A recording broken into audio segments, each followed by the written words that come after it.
Hey, everybody. Welcome to the Whole Church podcast. I am one of your co-hosts, Joshua Knoll, and I am here with truly just an amazing co-host, one of a kind, DJ Tiberius One Blackwell. Hello. Welcome to the show. And we are joined by the legend himself, the founder of Christian Podcasters Association, Eric Nevins. Welcome back to the show, man. Thanks. You're being generous there, calling me a legend. That's great. Thanks. Well, you are to us. That counts. I mean, he was on our show last year for New Year's, so we brought him back for this new year just to ask what's going to be going on, what has gone on for Christian podcasters this year, and what are we looking forward to. So we're excited to jump into that conversation. Of course, before we do, we like to review audience engagement, and I'm going to be a little vague with this one. We've gotten a lot of feedback on the episode where I interviewed Kristen Dumais, and we had some positive, we had some negative, and I just wanted to shout out to everybody who was civil about it, whether you agreed or disagreed. I think it's a valuable conversation to have, and I'm happy to go through some of the challenges that she brought up with you guys. And yeah, just been a lot of fun kind of talking to people about that. Joshua, can I ask a question? What did they not like? I'm just going to take over your show now. What did they not like from her? I had a couple people say that it was just racism against white people. Okay, which is kind of racist on its own, but okay. It's interesting. I don't agree, but some of it I kind of understand where they're coming from. If you're looking really narrowly, only at your own situation and saying, I didn't grow up with any benefits, or, I wasn't able to get this job because they're trying to hire more diversity. I mean, I can see from a very narrow view why you think that. But if you look at the big picture, that's where I think this conversation comes in. Gotcha. Okay. Yeah. So it was really hard for me to understand privilege, right, for a long time, right? And to understand like where I actually had privilege, even though, I didn't grow up rich or anything, or but there's still a level of that privilege. That's a tough concept for people to get their minds around. I get that. It could take some time.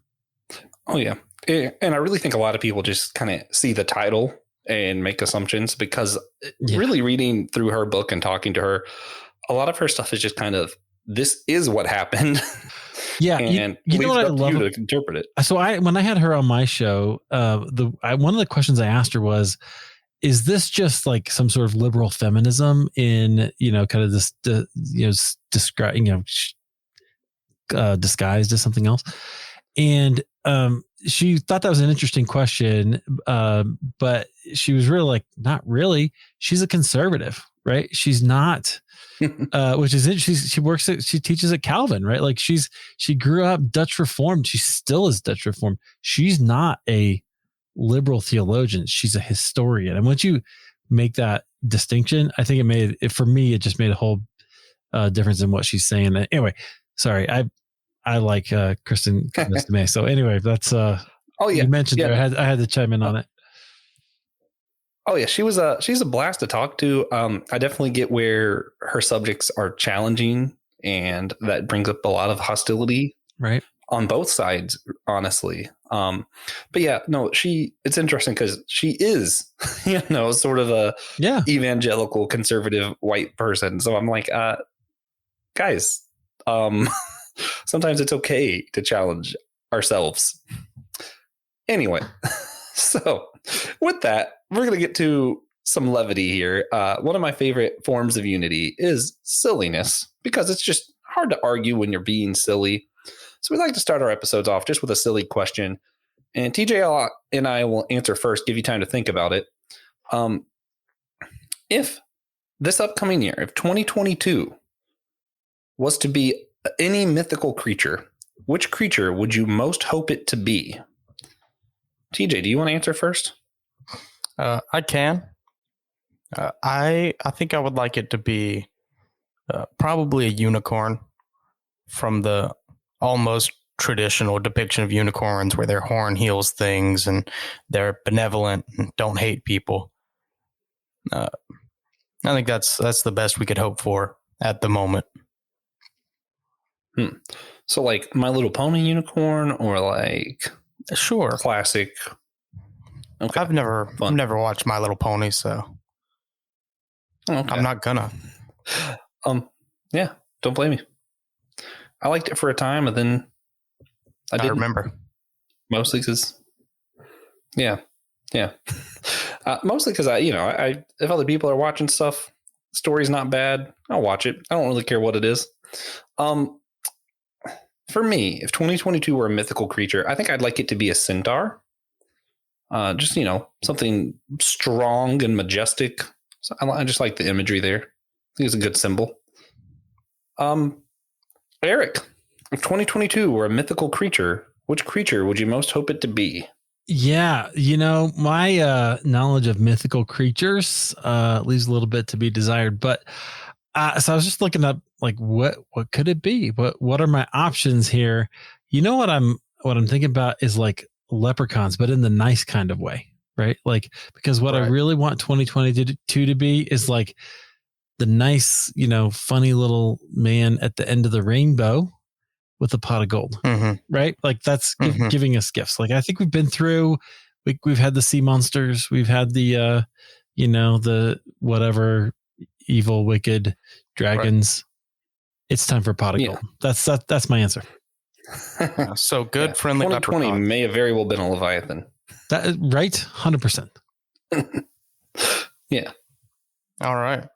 So we love having return guests on the show, even just to talk about what they've been up to since last time we talked. So what has 2021 been like for you, Eric? Yeah. Well, so podcast wise or just generally? Well, whatever you want to tell us.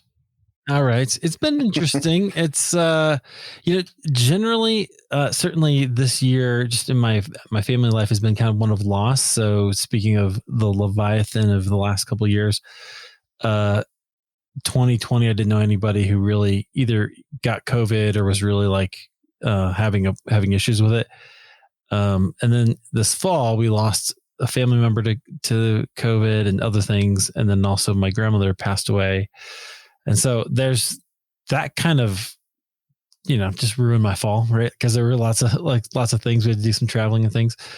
So that was going on. But professionally, life, I think with podcasting, it's been really good. So we started, I think last year we talked, I had started a membership for Christian podcasters, the Christian Podcasters Association Gold membership. And that's been a lot of fun. I've been writing for Podcast Magazine, the religion and spirituality section, which is what I was doing right before I hopped on with you guys, which was okay. So that's been very interesting to ask and see kind of what's going on in the whole, not just Christian podcasting, but kind of the whole religious world of podcasting is kind of interesting to me. Right. All right. So more specifically, what have you been up to with Halfway There this year?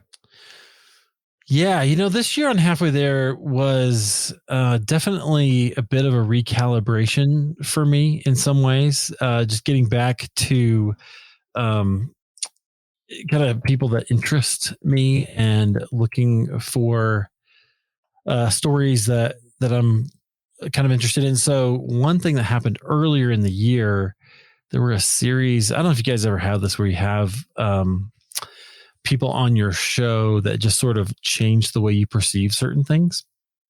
But I definitely had that early in the year. And actually, Kristen Dumais was one of those people. Her book, Jesus and John Wayne, was just really kind of coming onto the scene and blowing up. And that was fascinating for me to see the ways that power had been kind of manipulated in the church, which I feel very passionately about. I also had Sheila Ray Gregoire on. She wrote a book called The Great Sex Rescue. Kind of anti-purity culture, also like a lot of teaching that we'd had, particularly, I don't know, you guys are a little younger than me, but in the 90s, the sort of purity culture, true love waits kind of stuff. And I also had Laura Barringer and Scott McKnight, and they wrote a book called A Church Called Tove. I don't know if you guys have seen that one, but so good. It kind of about the what's the place? What the Willow Creek issue with Bill Hybels and all that, because they go to that church. And Scott McKnight is a renowned New Testament scholar, written a ton of books.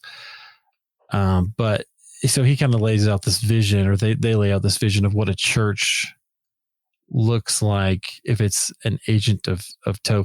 So that was kind of how I started out the year, and then going through some of these other things really left me kind of just disillusioned a little bit is probably the best word. Disillusioned with kind of where we've been. And now I feel like we're starting to move into being a little more hopeful for what we can create instead. Interesting. Yeah, I definitely get having some people on that really just challenge the whole way you think, especially, we like to talk to people from all kinds of different denominations and backgrounds, and we get surprised with misconceptions we didn't know we had, and then people bring up a completely different belief we never heard of, and we're like, what do you do with that? Right. And then like you talked about with like Kristen Dumais, whenever I first booked her and going through her book, I had to go through it like 2 or 3 times, because I was like, the first time it was like just offensive to me, and then I was like, wait, no, that's just history. Yep. So then I had to like really digest it. So yeah, I definitely get what you mean with that. But you know what else was really great? I also had a whole bunch of people on the show. So I had some famous people. Like I had Jay Baker on the show. You remember Jim and Tammy Faye Baker? He's their son. And so kind of, and he's pretty far left as far as I think he would agree with that.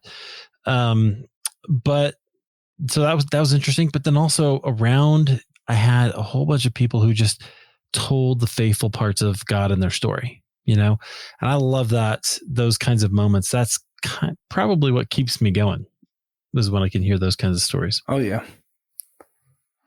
Yeah. No, I I get that.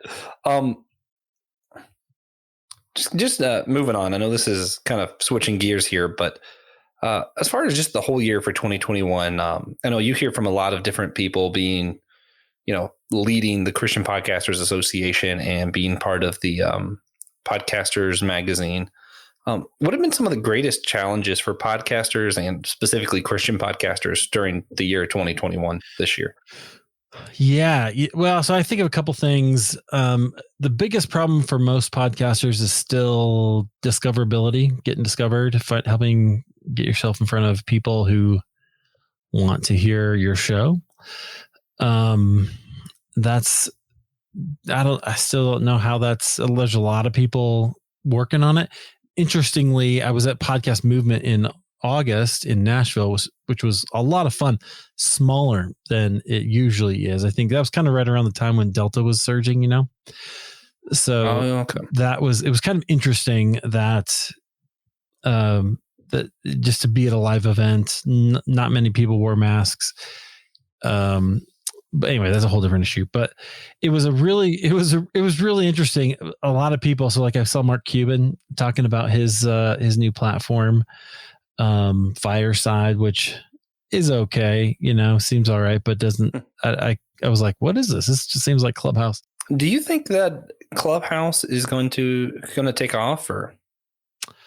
I think Clubhouse has definitely dipped a bit in terms of interaction and people kind of getting on there. But you know what? This often happens with new technology. So it'll kind of be really hot, and you'll have the early adopters join, and then it'll dip down. And so what happens from here will really determine what happens to Clubhouse. If they keep innovating and keep drawing new people, it may spike again and become something else. They just announced, for instance, the ability to record your conversations, right? Well, that's interesting. So they may be continuing to become, it may turn out to be more of a integral tool for podcasters. I'm not sure. I just saw people spending so much time on it early in the year. I was like, I can't spend 10 or 15 hours a week on Clubhouse. I'm sorry, I've got other things to do. Yeah. Oh yeah. I know. I saw David French joined. Some people had their own. I haven't been on Clubhouse yet, so I don't know the right terms. I guess it's like a room. Yeah. And the whole thing was like bashing one of his ideas, and he just kind of joined in and started talking to them. I was like, oh, that's interesting that you think that. Right. And like, man, I would have liked to have been there for that. I think that's the beauty of these kinds of situations and kinds of social medias, whatever, is that you can actually engage with people about their ideas. You know, you before you had gatekeepers, and if somebody like David French is writing a newspaper article or a book, people are interacting with it, but it's going to be months, maybe years before he ever sees it, right? Or if he ever does. Right. And in a case like that, he can jump in and you can actually have the conversation.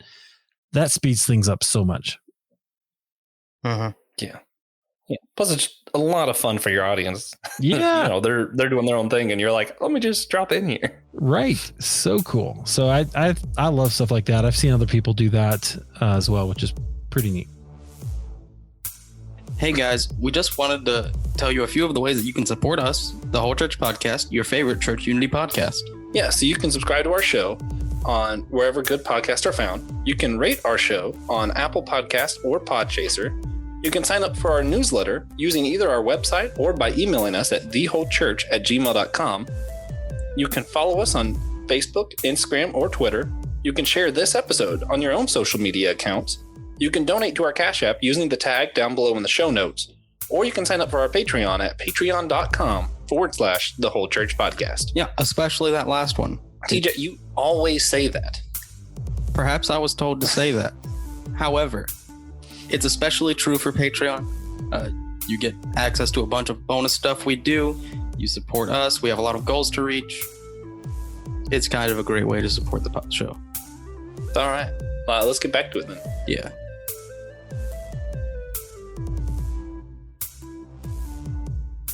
Oh, yeah.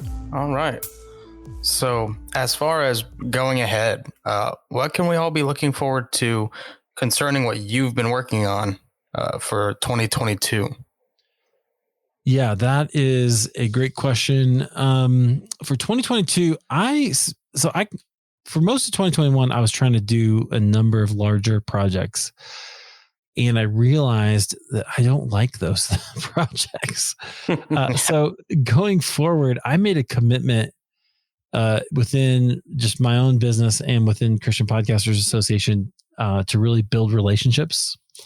So it's going to feel like I'm getting smaller, but I think it's going to long term going to catapult us further to where we want to be. So I'm focusing on our membership, which is Christian Podcasters Association Gold, and I'm creating content for our Gold members. I'm creating experiences on our Tuesday night meetings for them, which hopefully help them think about their goals and their strategies and all those kinds of things.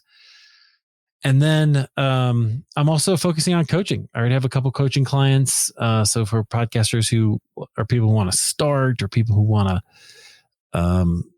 improve their podcasts, and sometimes just other things, that mindset issues that they want to deal with.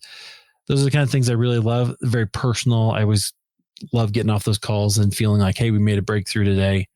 So that's what I'm going for. All right. Awesome. Yeah, and I know a few other Christian podcasters from that group and otherwise listen in here. So hopefully those of us who can will consider doing that.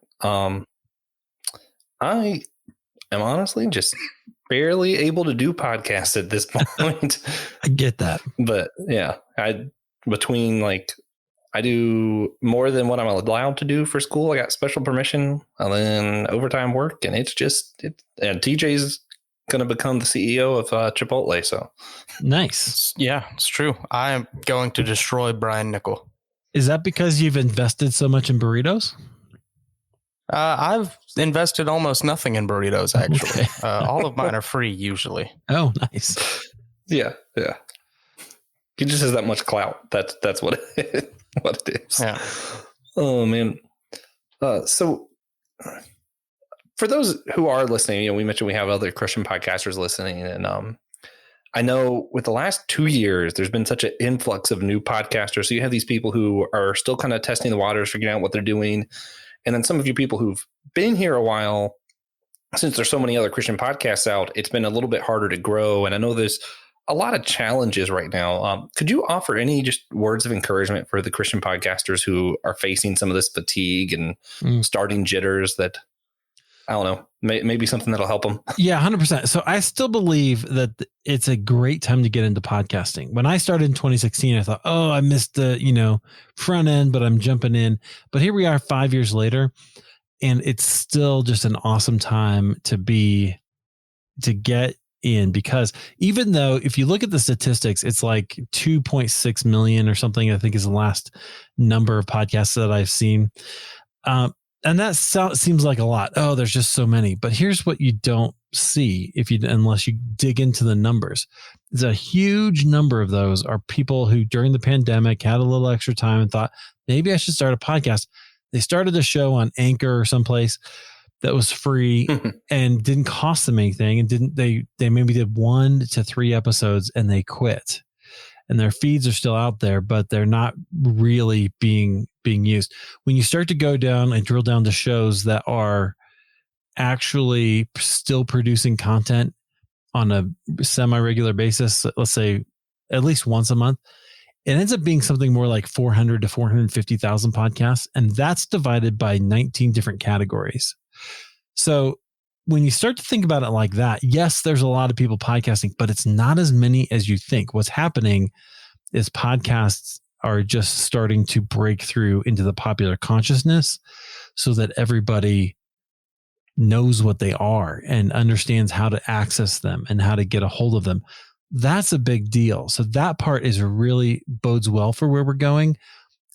And there's actually still a whole lot more room. I contend. So what I love to do is what we do with our membership. It's what we do in CPA.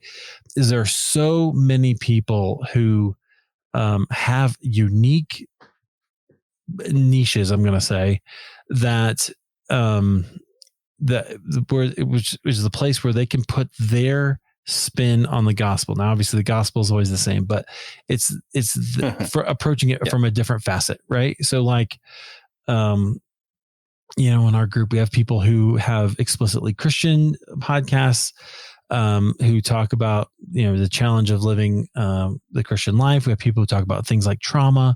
The people talk about kind of repurposing your life. We have one who does a show about quilting, right? That's fascinating. It's not explicitly Christian, but it's her way of sharing herself in the world, right? And it comes out. So I love that. And I think there's so much room. I also believe, so I'm preaching here, but I'm just one more thing. I also believe that there's nothing quite like starting a podcast for personal growth, whether it's because you get to talk to people that will challenge your perceptions, or because you actually have to find your voice and you have to speak in a way that your local church will never disciple you in. That's kind of a big deal. And I think it's really powerful. And so now's the time. If you're thinking about doing a podcast, do it. I can talk to you about it. You can join Christian Podcasters Association for free on the Facebook group. And if you want help doing it, we've got a whole bunch of stuff, if you want to talk about the membership or whatever, but you don't have to pay even to get that stuff. Yeah. Or to get some help. You do have to pay to get the content, but not, sorry. I got to clarify that. Yeah. Yeah. TJ and I are like, eternally in the state that we call being broke, and we still get tons of help. So it's great. That's good. Oh man. Yeah.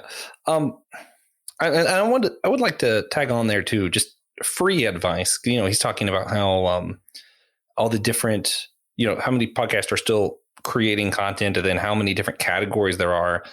The more you lean into, I feel like the more you lean into your subcategory is really kind of where you hit your stride. With this show, we do a lot of just vaguely Christian episodes. We talked to Matt Chandler. We're just kind of talking about what he's doing with his church. And what I find is usually we get a lot more traction when we're doing specifically unity. And we're like really leaning into our thing, or with systematic geekology, when it's not just a movie review, but it's something about how this geek thing does relate to the faith that it's people can't find as much other places. That's usually where you get the traction. Absolutely. Right. So that's part of niching down and finding your audience, right? And finding what people want to hear. And so, yeah, definitely when I think of unity, I think of you guys. Did you say you talked to Matt Chandler, or you talked about Matt Chandler? Oh yeah, no, we talked to Pastor Matt Chandler like 3 weeks back. That's amazing. He's making a lot of waves right now. Mhm. Oh yeah. Especially it's funny because I booked it, and then I'm actively listening through the Rise and Fall of Mars Hill, and I hear some of what he did there, the part that he played in that story, and I'm like, didn't even know that. Yeah. His comments though on deconstruction, I'd like to hear them in context, but boy, that was not okay with me. But anyway. Yeah. All right. Yeah. There you go. So we can get controversial if you want, but that's against your that's probably not unity based. No, we might just have to do another episode sometime to talk about it. But so we do like to cheat a little on this podcast. What's one question you really like to be asked when you guest on other people's shows like this? Yeah, well, so rather than not so much about podcasting, but I really love to talk about kind of what I was alluding to there, the spiritual journey and how that works, and how that's probably different than most of us have been told. That's kind of that's why I started my show halfway there, was to talk about the spiritual journey. And so I love talking about podcasting, but that's really my main preference. All right. So why don't you tell us a little bit about the spiritual journey? Yeah. I see what you did there. So yeah, what I like to say about my show is that I like to describe and tell Christians that the spiritual journey is longer, deeper, and wider than you've been told. And a lot of times, like when I was growing up, the testimony was my life was terrible, then I met Jesus, and now my life is great, which is awesome, except for all the other things that happen, right? Like there are lots of well-documented pieces of the journey that are difficult. I mean, you don't have to look much further than the Psalms, but if you go into church history, there's people like John of the Cross who wrote about the dark night of the soul. And that really is a real time and season for people. And I think that's what and it hasn't been handled well among evangelicalism, partly because American evangelicalism, I should say, partly because we discount anybody who is not a reformer from the Reformation and forward, a Protestant, and also because we only have like these certain ways of understanding the journey that should be positive, and there's all kinds of things.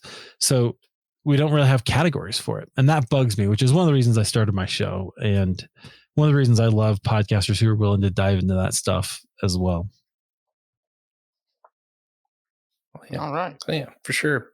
And I don't know. I feel like it's healthy and useful for other people to hear, they're not the only ones who didn't get this picturesque, perfect life after they said their, sinner's prayer or whatever. So, right. I mean, the reality is nobody gets that. Right. Yeah. Like that's what we'd like it to be. Very rarely have I talked to anybody, and they haven't had some sort of season where they questioned God, where they were wondering about what God was up to, or whether he was there or cared or real at all. So most people experience that at some point. And if you don't have a category for it, it can be a real problem. So that's why I was a little upset about what Matt Chandler said, for instance, about how, hey, if you, what he says is basically, hey, if you ever really experienced the love of Christ, you wouldn't go through that. That's just historically and spiritually dense. Like that doesn't take into account the actual experience of God's people for thousands and thousands of years. And I think he should do some research, because I don't think he's right. Yeah, I haven't looked into the context or anything of what that was about, what he said there. What I will say is there's plenty of people in the Bible who like Jeremiah, who basically begged to no longer have to believe in God and just couldn't do it. Right. Well, my favorite passage is when Elijah, after the situation with on the hill, where he calls down fire and kills everybody, and then he runs away for his life, and he's depressed, and he feels like, oh, I'm the only one, and he has these 3 complaints to God. And it's funny, if you watch the way that God treats him, it's really interesting. He answers every single one of his objections. But first he says, hey, take a nap, eat some food, right? Get some sleep, get something to eat. You're going to be okay. And it does it for several days. He does that. And then he answers every single one of his objections with kindness, with care. And that's then when God sends him back out on a mission. But that's the way God handles it. He doesn't just say, hey, it doesn't exist. That's bunk. That is not spiritually responsible. And from somebody, and again, context, I will give you that. But for somebody with so much influence to say something like that is, I think, spiritually irresponsible. So I'm stirring up controversy on your church about your podcast about unity. I'm sorry.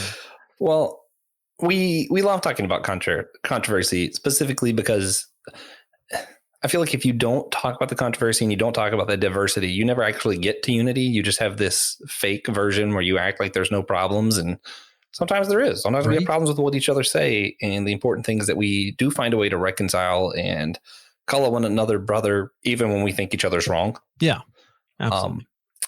And what I'll tag on to you what you said, and this will be my last note on it. And I apologize. I did not know we were going to talk about this, so I don't have the verse handy. But one of the things that come with the Holy Spirit is perseverance. You see that all throughout the Bible.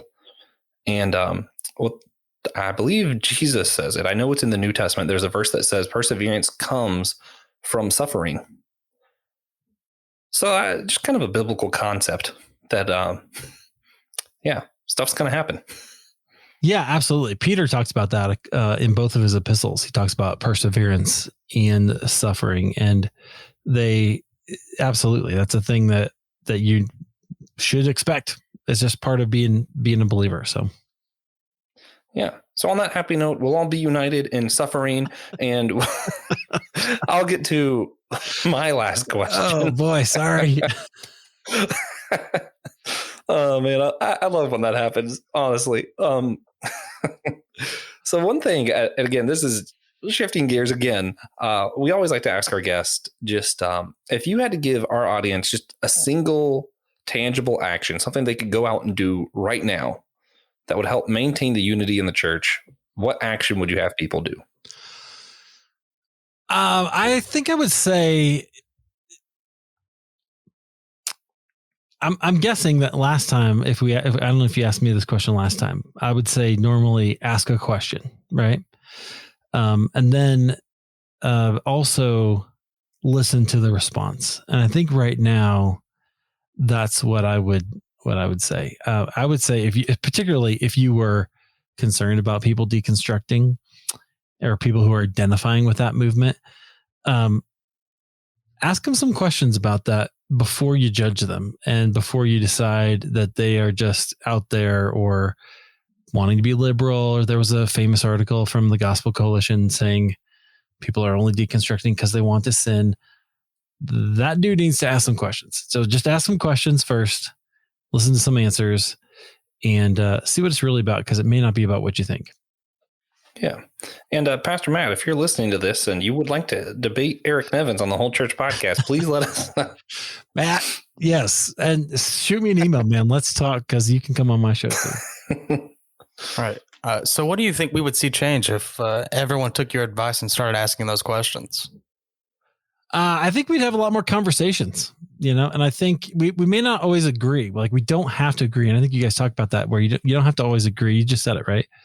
We have to agree to be unified, but at least if we're aware of why people have those positions, then we can talk about it. We can put it on the table and we can have those discussions. I think the vast majority of people, for instance, who are deconstructing are doing it because they're concerned about the church and the American evangelical church. I want to make that distinction more than they are with, they're with Christ, right? They're not trying to leave Christ. They're trying to find Christ in a place where they haven't found him. And that's a whole different deal. And it does matter a lot. So I think if people would ask that question, perhaps we'd find that those questions are valid and we need to do something about it. All right. Well, thank you so much. Yeah. Now it's time for our God moment segment we do every episode. And it's just a moment in your life recently where you saw God, whether that be a moment of worship or a challenge or a blessing. And I always like to make Josh go first. You sure do. I do. Yeah, it gives myself and our esteemed guest more time to think. Yeah, and I like to switch things up. So TJ, I'm just kidding. So this is kind of a weird one, just because it's not a specific moment per se, but all throughout this week and just recently, I just have a lot going on. Preparing for the LSAT. I am doing finals this week. We have a really busy workload right now at work, and my dog just got fixed and is in the other room being pitiful. And there's a lot going on that I feel like, just like thinking about it, that I should feel overwhelmed, and I just don't. So, I'm just going to thank God for blessing me with peace that surpasses understanding, I guess, to throw my Bible verse in there for the day. All right. For me, it is a moment of worship, a blessing, I guess. But since the last time we recorded an episode, I have moved into an apartment with a couple of good friends. So that's been going pretty good. We can't afford real groceries until tomorrow. So if anyone would like to help out, my Cashapp is Tejas Jackson. Do you guys have Patreon? You need groceries Patreon by the time this releases. Yeah, well, it'll still be true probably. Oh, okay. But anyway, super grateful for that. Eric, do you have a God moment for us? I had a moment not too long ago. So, and I'm not just trying to shoehorn this in, but it was right before one of our CPA Gold meetings on a Tuesday night. I was kind of getting ready and I was playing some worship music. And I'm not an avid worship music listener, but occasionally I put it on. And I came into the meeting and I was kind of fired up. And people were noticing, like, geez, Eric, okay, Eric's very, very energetic tonight. And I was like, oh, I guess maybe I need to listen to more worship music. So been trying to do that. But that was kind of an interesting thing. Like, oh yeah, I feel like maybe this is the Holy Spirit driving me a little bit. So it was good. Praise God. Yeah. Praise God. All right. Thank you so much for your time today, Eric. Thank you so much for all of y'all's time, audience. If you enjoyed this episode, please consider sharing it with a friend or an enemy. You always have that option. And come back next week. Yeah, and that's the most Christian Eric, thing I've ever heard. That's like the absolute Sermon on the Mount close. Share this podcast with your enemies. That's great. Yeah. We try. Wow. Oh man. So Erica, where can people find you and follow Halfway There? Yeah. Well, you can find Halfway There anywhere you get your podcasts. We are there. Just search Halfway There, search my name, and we'll come up. And there's lots of good stuff there. And would love to have you do that. Or you can reach out to me. I'm available on Facebook, or just go to ericnevins.com and hit that contact button. I'd be happy to chat with you. All right. So y'all go check him out. Some future guests for our show. We have return guest Kelly O'Sullivan, longtime friend of the podcast and Anglican minister. Dr. Russell Moore, director of Christianity for today's Public Theology Project. A big 7-part series about church offices with 11 different church leaders contributing. And at the end of season 1, Francis Chan will be on the show. Yeah, he just doesn't know, but Right. he'll probably figure it out. eventually. Season 1's not ending until he's on the show. Yeah. I can't wait. That'll be awesome. That would be awesome. Yeah, we can't wait either. It's been 120 episode long season so far. Yeah. We have great. One Piece seasons. But again, thank you all for listening. Thank you so much for your time, Eric. And hop on over to Patreon if you want to hear our very last segment.